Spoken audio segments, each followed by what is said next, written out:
मिळाला नाही म्हणून आज आम्ही इथं आंदोलनाला बसलो. अनेक दिवसापासून आपण आंदोलन करत आहात, तरी आपल्याला यश मिळालं नाही. या ज्या मशिनरीचा विषय हा पूर्ण उत्तर महाराष्ट्रामध्ये झाला, नेमकं काय प्रकार आहे?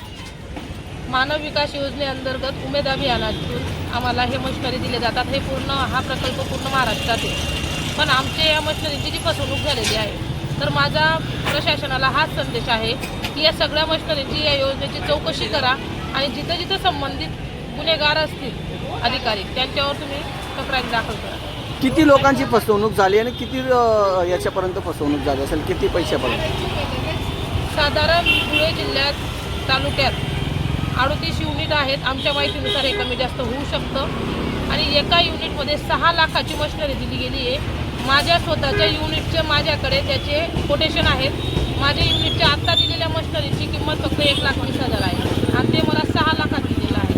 मग याच्यावरून कॅल्क्युलेशन करून तो तेवढा आकडा जाऊ शकतो. किती गावातील महिलांची फसवणूक झाली असेल? पूर्ण तालुक्यात. आता तुमची मागणी काय?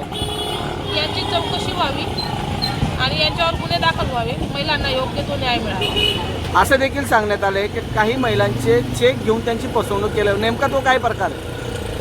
काही महिलांचे म्हणजे काही म्हटल्यापेक्षा स्पष्टपणे विश्वनाथ गावातल्या ग्रामसंघाची मशिनरी आहेत आणि आमची तक्रार 5 महिन्यापासून चालू आहे. तरी अद्याप 15 दिवसापूर्वी त्या महिलांना तिथं उपस्थित नसताना दुसऱ्या बचत गटातून त्यांच्या ग्रामसंघाच्या नावाने चेक दिला गेला. ना कुठला लेखी पुरावा, ना ठराव, ना महिलांना विश्वासात घेतलं. परस्पर दुसऱ्यांकडे चेक व्यवहार करून टाकलेला आहे. कोणी केला हा प्रकार? काय नाव त्यांचं? चेक हा दुसऱ्या गटाचा आहे आणि तिथं चेक द्यायला विश्वर पाटील आणि अतुल सूर्यवंशी हे 2 लोक होते.